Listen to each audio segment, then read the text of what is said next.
She is really oblivious. It's obvious that younger women are better." My mother-in-law proclaimed triumphantly, snorting with pride. "Indeed, that young woman is cute and has glowing skin. I think the girlfriend my husband found is really attractive. But maybe it's just her looks? He he he. My name is Jenny. I am 45 years old, and I love gourmet food when traveling. However, due to the recent COVID-19 pandemic, my travels have decreased, and I have been passionate about making street food-style dishes at home. I've made delicious, juicy pork ribs and enjoyed homemade pizza. There is always a beer beside me. Ah, it's the best. As long as there is delicious food, I truly feel I can overcome any difficulty. However, there has been an incident that even I thought was too much. It happened in my 30s. When I came home for Christmas, my mother-in-law suddenly said, "Are you and your husband not getting along well?" My husband choked upon hearing this. Indeed, we had been having a fun conversation about meals with the family, but I was surprised to be suddenly questioned about our marital relationship. "There's no such thing." "Right. Oh, what are you suddenly bringing up, Mom?" "Hey, you two have been married for 2 years now, and I'm worried because you still don't have children." Ah. Haha, I did not clearly respond to my mother-in-law's words, only managing an ambiguous smile. Honestly, I have a strong aversion to such topics being brought up by my in-laws. Even though we are family, I wish they would respect our privacy. Both my husband and I have jobs and have been busy since we got married. While we do want children, we also want to devote energy to our work. Although maternity leave is allowed by company policy, it doesn't function well in a male-dominated workplace. There is little understanding for women who take leave, and effectively, there is an unspoken agreement that if you have a child, you should resign.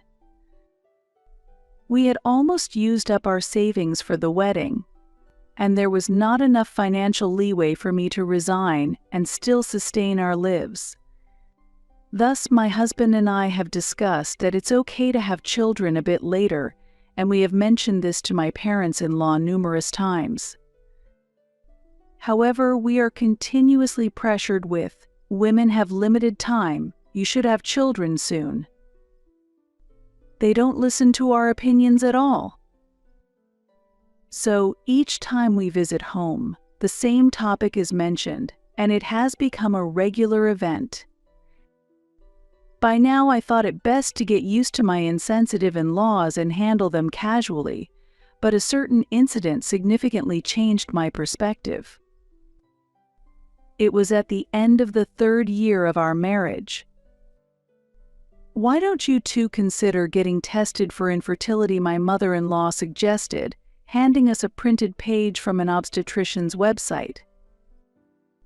She pointed to the reviews printed in detail, saying, "Look, most people who received treatment at this clinic got pregnant. People who didn't get pregnant probably wouldn't write reviews so easily. It's unnatural not to find even a 3-star review, let alone bad reviews. All the reviews are 5 stars. Such consistently high praise for the hospital makes me suspect that the clinic might be hiding unfavorable reviews." Yet my mother-in-law continued to rave about the excellence of the hospital to us without any suspicion. However, since she had not actually been treated there herself, she was just reading the reviews as if they were her own experiences. After a long time of not being able to have children, we started going to this clinic and were able to get pregnant within 2 years. The emotional support is also perfect. It alleviates any anxiety about childbirth. It was as if she was advertising for the hospital. Normally, my husband and I would just smile wryly and ignore this talk. It can't be helped. To make sure we're not infertile, let's get tested, my husband suddenly said that. He must have thought that if it was clear we were not infertile, the persistent demands would stop. I agreed with my husband's suggestion, and we decided to get tested for infertility. The test results revealed that I had infertility issues. Of course, it could be improved with treatment, and it didn't mean we could never have children permanently. If we really want children, then paying for treatment and actively trying to conceive would be a good idea. However, I was the only one who took this fact positively. "That's why you should have married a younger wife," my mother-in-law said, crunching on a cookie after hearing about my test results. My father-in-law also expressed his disappointment, saying, "It's sad to think we might not see our grandchildren. But it's not certain that we can't have children," I argued, to which my mother-in-law replied, "But you need treatment, right? How much will it cost? How long is the treatment expected to take? You are already 34 years old, aren't you? How much older will you be by the time your infertility is cured?" I was at a loss for words because I had felt this way myself. Unlike my mother-in-law, I had thought that maybe we don't need to go through treatment to have children. I could never say this out loud. In fact, neither my husband nor I desperately wanted children. Children would be lovely, but we thought it would be nice if it happens, or let's leave it to nature. We were not very upset even after the infertility diagnosis, and we did not take it as seriously as my mother-in-law and the others did. Age-wise, I had become an inconvenient presence for my in-laws, who assumed I could not have children. After the results, there had been jokes about us divorcing and finding another wife who could have children. Of course, my in-laws were not smiling. Fortunately, my husband always supported me. No matter what my in-laws said, he firmly responded, "We didn't get married because we wanted children. Don't even joke about that." My husband is an only child, and I understand his parents' desire to see their grandchildren, but childbirth and child rearing are my responsibilities. As my mother-in-law says, it indeed takes courage to give birth and raise a child as you get older. I have always resisted the idea of having children for the sake of my husband's parents, so I am deeply grateful to my husband for supporting me in this respect. I was truly satisfied with marrying a wonderful husband, but another challenge was about to test me. After my father-in-law passed away, my mother-in-law, who disliked living alone in a large house, suggested, "Why don't you live with me?" I really wanted to refuse this internally. I did not think badly of my mother-in-law, but I felt it was her own doing because of her previous sarcasm. I shared my feelings with my husband, but he was leaning towards living together, saying, "Mom is getting older. I don't think I can get along with your mother if we live together." I understand how you feel, but aren't you worried about leaving an elderly mother alone? That's true, but you understand that your mother doesn't like me, right? That's a different matter. What if, for example, She slips on the stairs while living alone. Dad used to be there, but her knees are weak. At her age, it wouldn't be strange if a life-threatening accident occurred. I was shaken by my husband's unusually stern tone. When I remained silent, my husband asked, "Since when have you become so cold?" I understand what my husband means, but I question myself if I really said something terrible. Despite my mother-in-law's repeated unpleasant remarks, my husband defends her simply because she is elderly, and I am enveloped in frustration. We repeated this conversation many times, and my husband never accepted my opinion, eventually leading to my mother-in-law frequently visiting our house and gradually starting to live with us. Looking back, it was clear that it wasn't my mother-in-law pushing herself on us, but my husband who had invited her. Indeed, my mother-in-law only came when my husband was at home, and I had no choice but to let her into our house. Eventually, my husband said, "This house is too small for us to live with my parents," and it was decided that we would move to his parents' house. This was probably the plan from the beginning. I was unaware that I had completely fallen into the trap planned by my husband and mother-in-law. And so, it was decided for us to live together with her. "Jenny, thanks for working until late, but please get dinner ready quickly." That's what she said, rushing me to prepare dinner when I came home late. Ah, yes. From the time it was decided that I would live with my mother-in-law, somehow all the household duties had become my responsibility. As mentioned earlier, both my husband and I worked, and when we lived alone, we shared the household chores.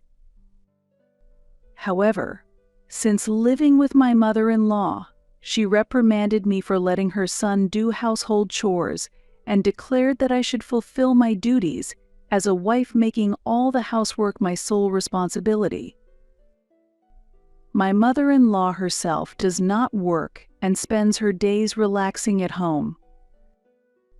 Even though she receives a pension, my mother-in-law spends it all on herself without contributing to our household expenses. Meanwhile, my husband and I had an arrangement where I paid for groceries and other daily expenses, while he paid the rent.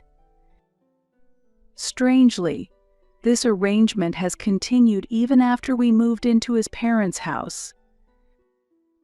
Ultimately, I am the one paying for both my husband's and mother-in-law's living expenses. My husband no longer needs to pay rent, and he spends all his income on personal expenses, which have become quite extravagant. He frequently buys new suits and even suddenly bought a new car, even though he previously had no interest in cars. When I ask for the living expenses to be shared, he only replies, "We're not living extravagantly, so your salary should be enough." My mother-in-law constantly argues that a wife should devote herself to her husband, and my husband often agrees, saying, "That's right." I witnessed the change in my once kind husband. My mother-in-law was harsh on me daily, voicing her dissatisfaction for various reasons. "Why do you serve such salty food when I have high blood pressure?" she would complain. And if I showed the slightest resistance, she would scold, "So ungrateful. Do you even realize I'm allowing you to stay here?"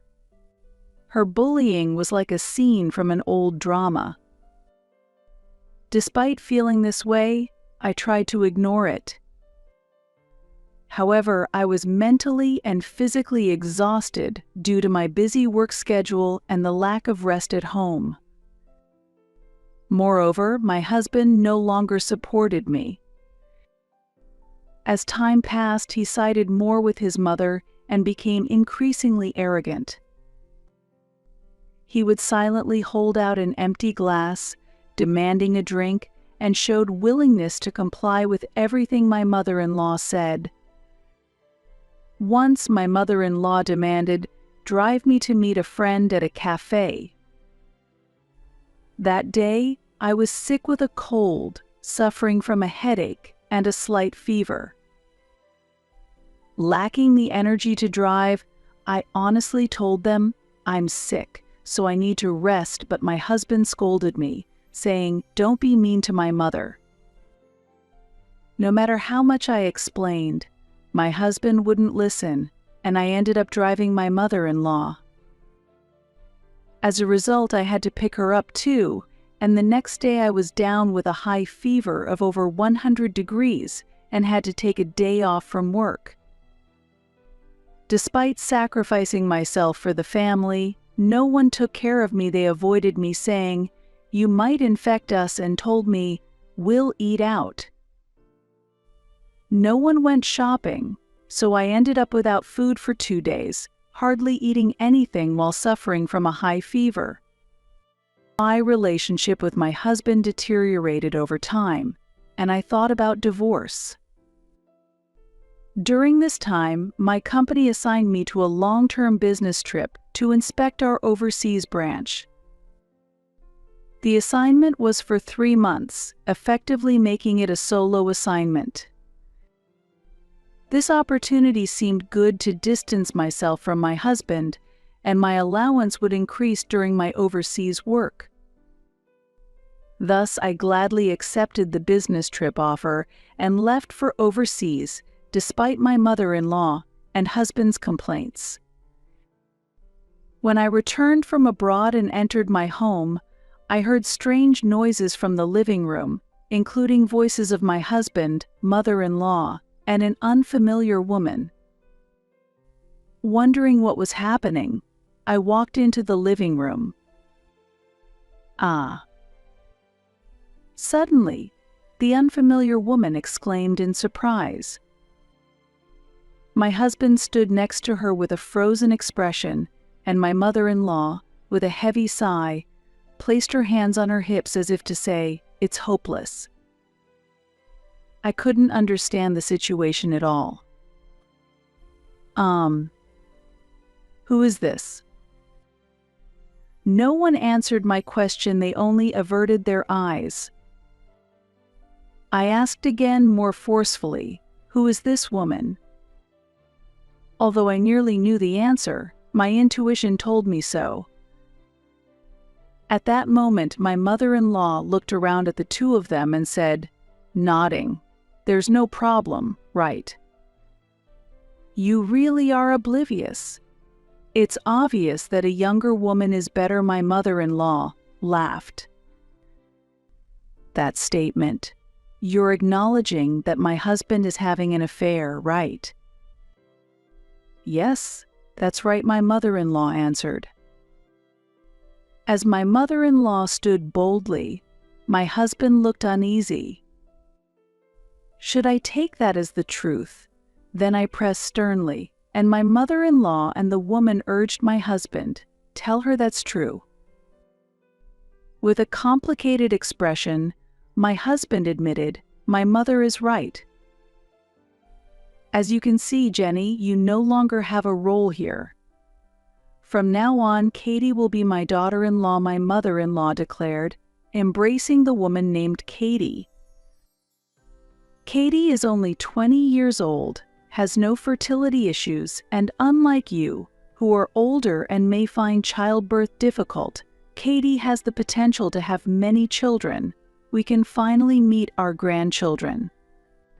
My mother-in-law laughed contentedly, and Katie blushed and smiled shyly. My husband simply couldn't keep up with my mother-in-law's and Katie's excitement.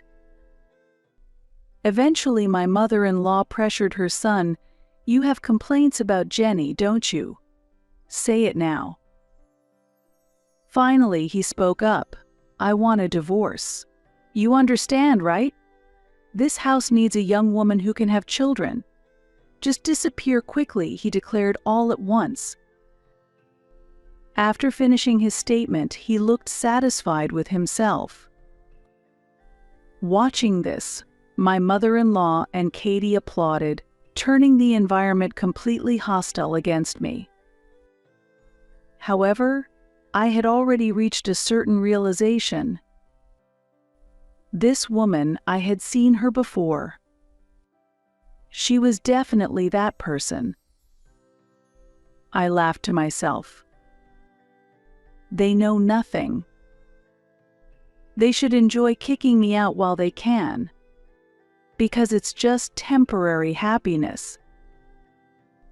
Oh, how pitiful. Hey, that woman. Haven't you seen her somewhere before? Huh. In response to my husband's surprised face, my mother-in-law coldly mocked me. Are you making excuses? Meanwhile, Katie stared at me with wide eyes, her expression tense. You know about the Ross residence, right? Huh? Ah, yes, I know it, but what about it? Does it matter now? Does it really not matter? Recently, there have been rumors around the Ross residence about a young woman frequently coming and going. Katie, was it? Him. You look very much like her, exactly like her. At those words, my mother-in-law suddenly let go of Katie's shoulder and stepped back. My husband also exclaimed softly, then shouted, "Who would believe such a lie?" The Ross residence is a well-known luxurious house in this area, and no one knows the specific details of the business conducted there. But the house has a gate and surveillance cameras and sometimes guards, giving it an eerie, fortress-like atmosphere.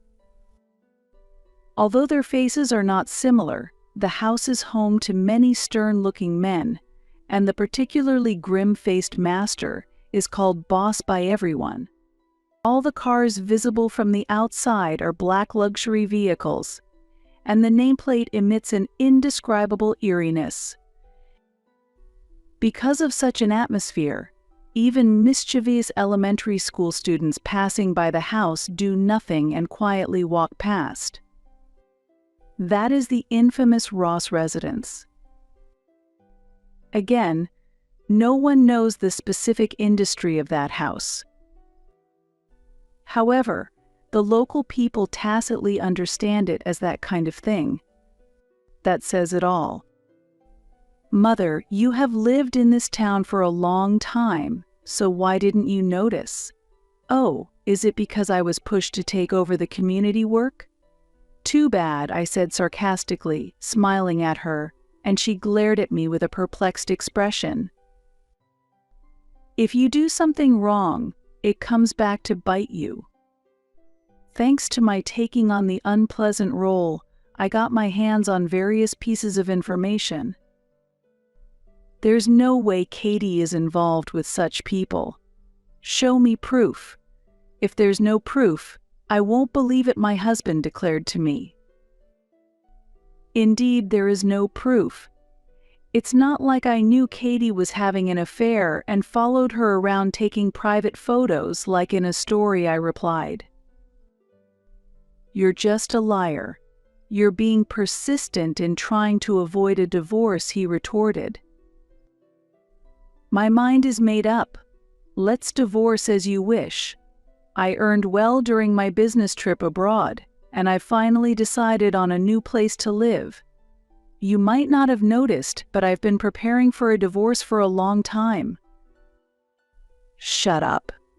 It's not you who's leaving me, I'm the one leaving you, he snapped back. There's no need for such arrogance towards a wife you're divorcing.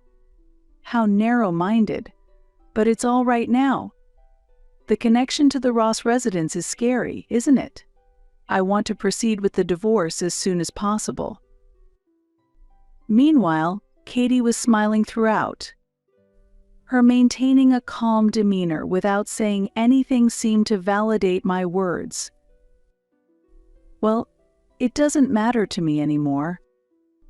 I proceeded with the divorce preparations and left my in-laws' house, but a certain thought grew stronger, and a week later I called my husband to meet. What's the idea of suddenly calling me out? You still have feelings for me, he said provocatively. Just come along, we can talk after that. I led him quietly to a certain place. You really are heartless. That's why you're being divorced, my husband remarked. Why should I show affection to a man who's about to divorce me? I retorted. That attitude of yours is the problem. Wait, where is this? My husband lost his words halfway through. Notice anything? I asked. Hey, you're not thinking of taking me to the Ross residence, are you? That's not happening, my husband objected. There shouldn't be any problem. You yourself denied any connection between Katie and the Ross residence, I pointed out. Ah, right, my husband admitted. So just prove it boldly. Show the evidence that Katie is innocent, I suggested. Well, yes. Even if we go to the house, Katie shouldn't be at the Ross residence at this time. Why shouldn't she be there at this time? I inquired. Katie is taking care of her sick mother and she's a college student. She works at a bar at night, but right now she should be either at college or with her mother, my husband explained. She works at a bar at night, huh? I noted. Hey, what's with that look? She's not just some nighttime woman. She hates working at the bar. I'm going to support her from now on, my husband defended. Hey, Mim, if you say so, I responded. His enthusiasm for Katie didn't stop there. His story continued at length, settling into a summary of a middle-aged man passionately pursuing a relationship with a college student he met at a nightclub, who's in an unfortunate situation.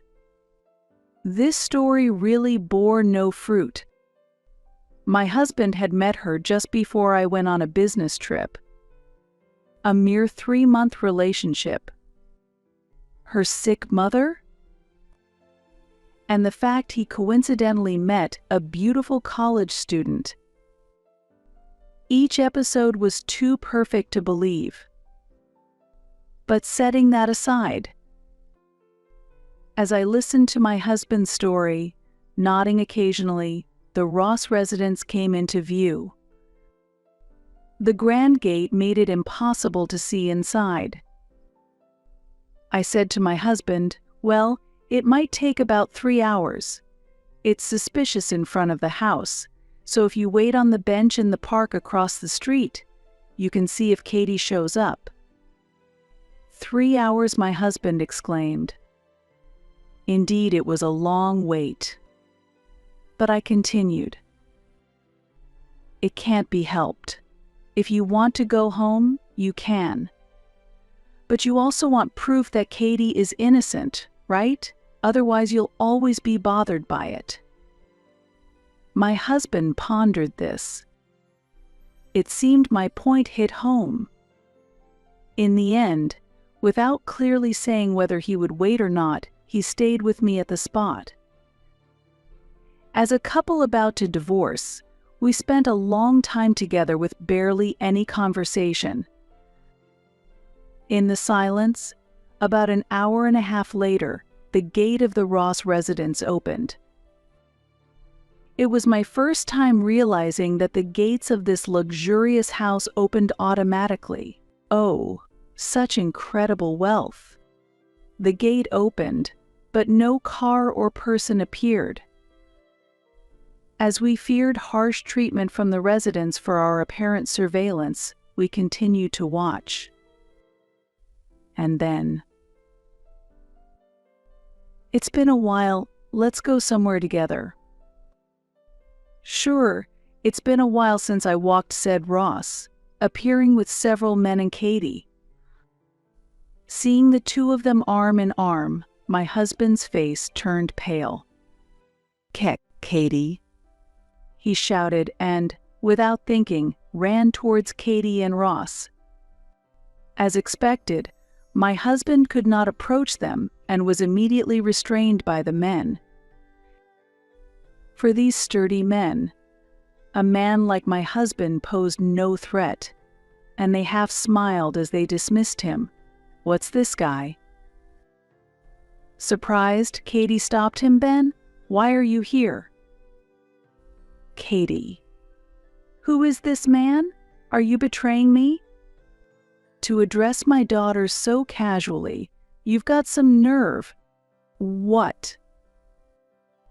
At that moment, Katie gave a wry smile, and although I couldn't see my husband's face, he was probably pale.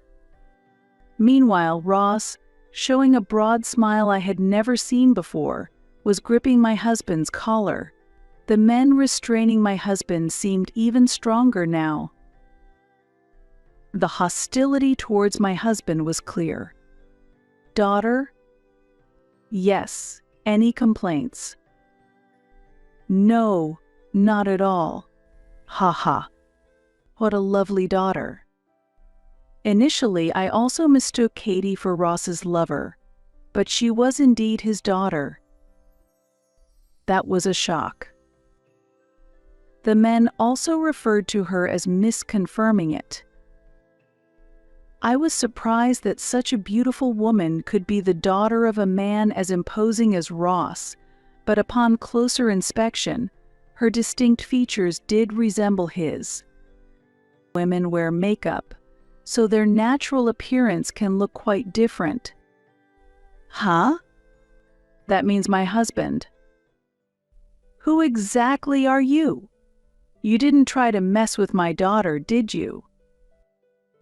While saying this, Ross pulled on my husband's collar even harder. A thought crossed my mind. Is that what this is about?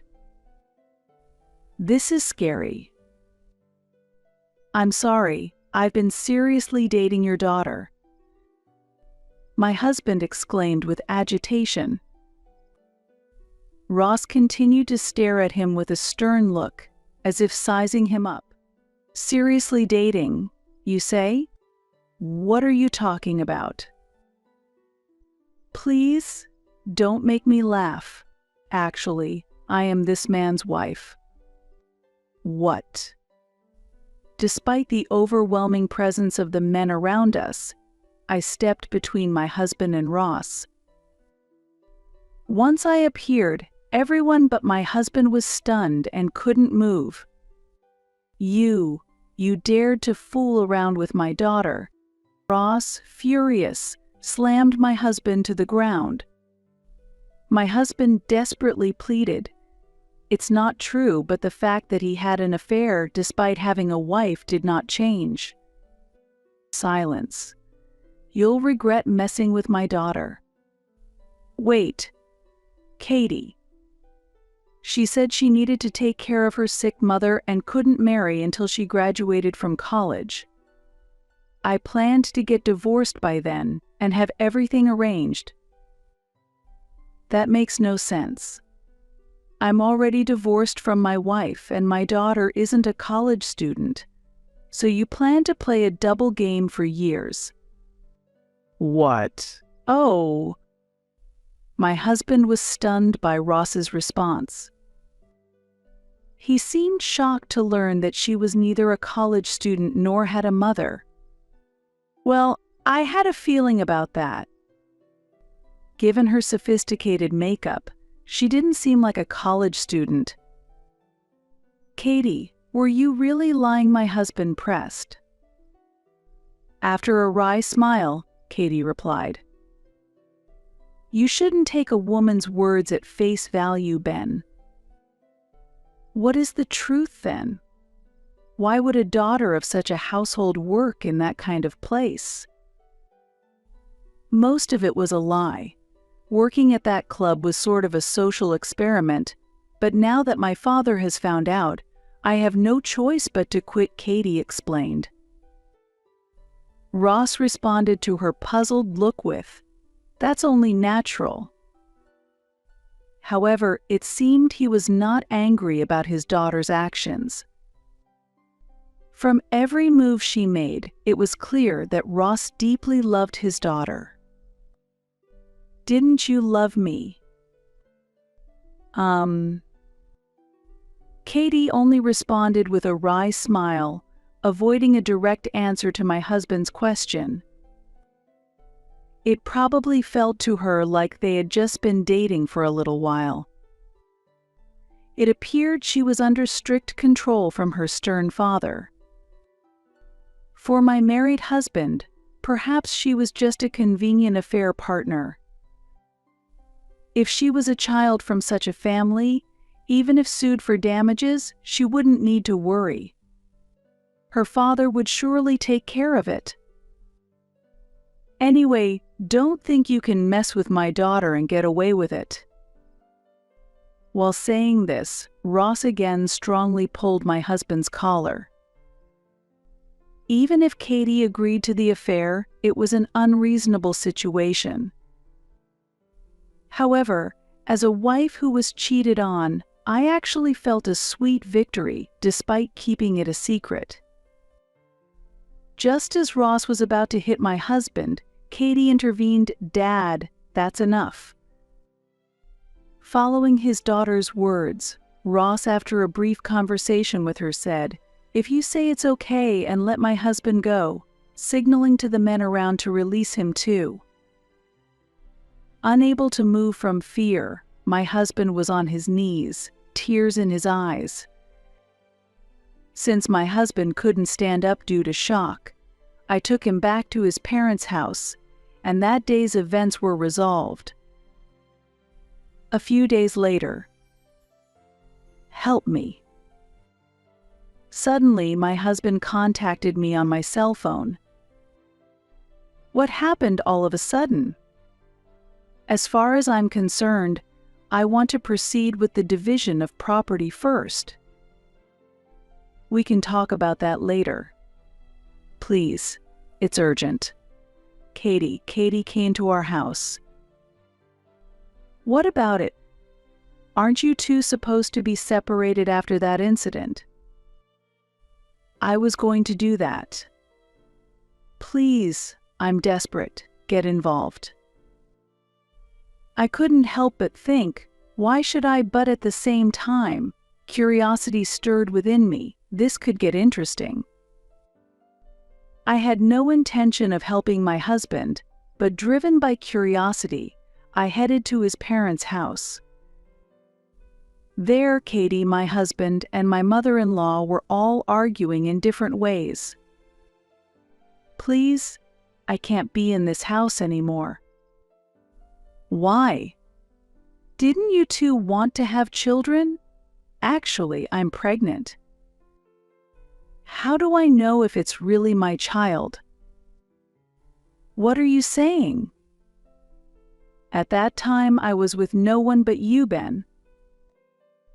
Oh, this is.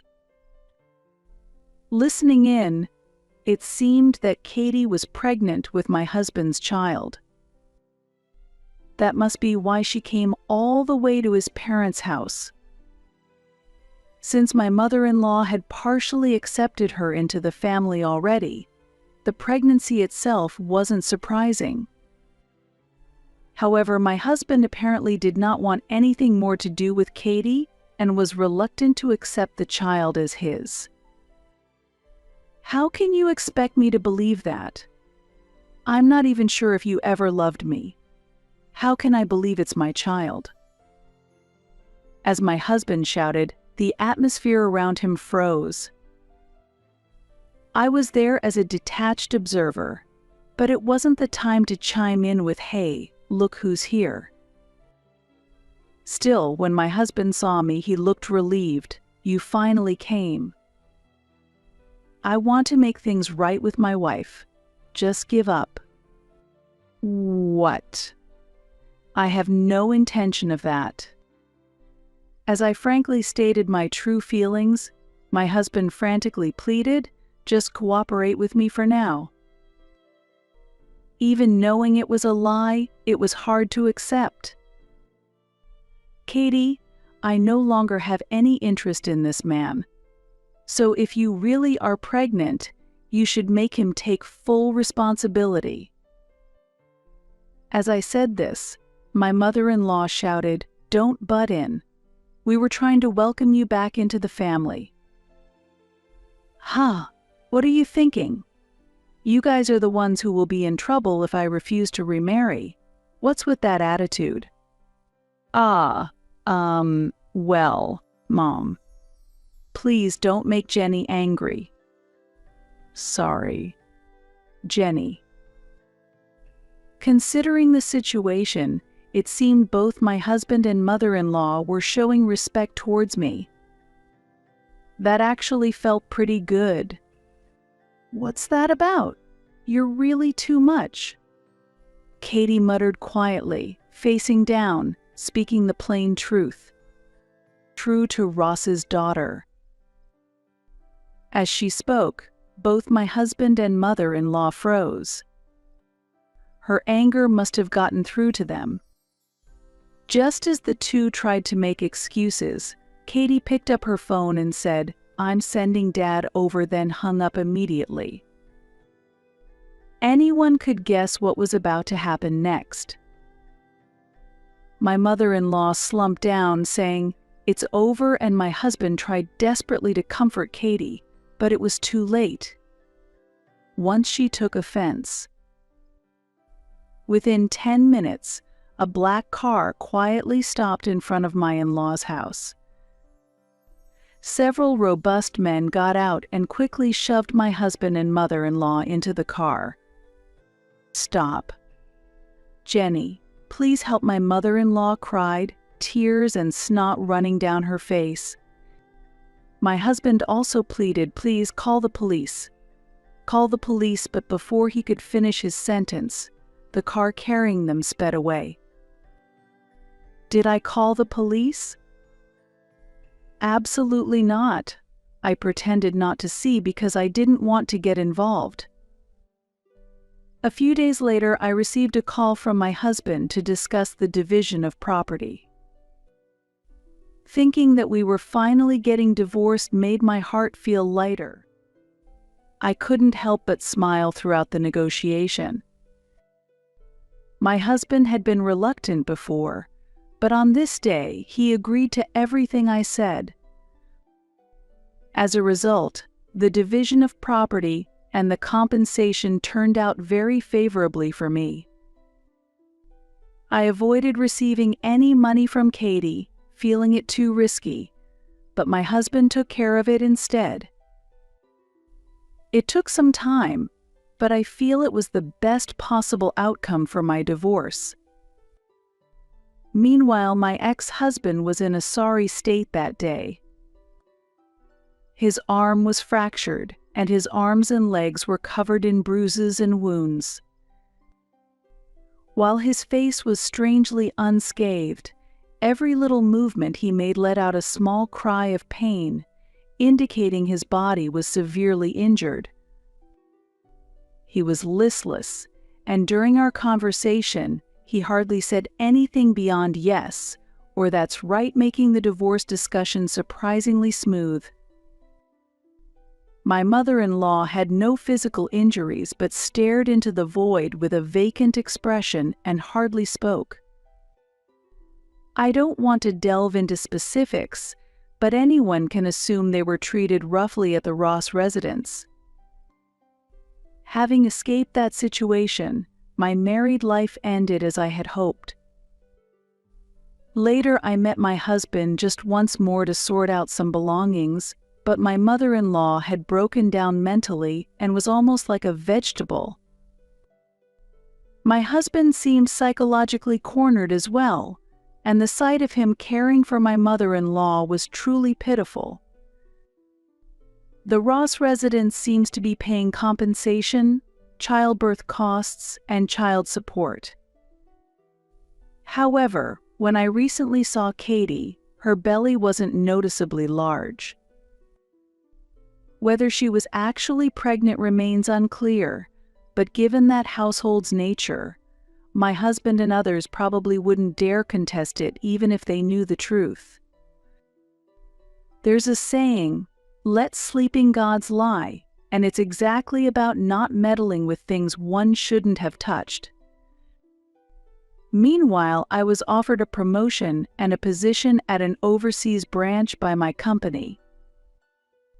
Yes, it's the same branch I visited on a business trip. I had been offered promotions before, but I declined due to family circumstances making full-time work difficult. However, following the divorce, I decided to fully enjoy life. Accepting the promotion and working energetically abroad, I returned to the US to receive even more promotions. Furthermore, a younger colleague who worked with me on a project unexpectedly confessed his feelings. Did I remarry? Actually, I've had enough of marriage, and I'm not officially dating him. We do go out to eat together a few times a week, though. People around us might think we're a couple, but that's not the case, or so I'd like to think. He says he'll wait until the boss gives the okay, calling me boss, which is quite endearing. It's been 6 years since his confession, and while my heart has inclined towards him, I still want to be cautious. Do I feel sorry for him? Certainly, there are times I feel that way. Sweet, poignant emotions stir my heart occasionally. If the project we are working on together succeeds, I intend to respond to his feelings. Perhaps the day will come when my role changes from boss to Jenny.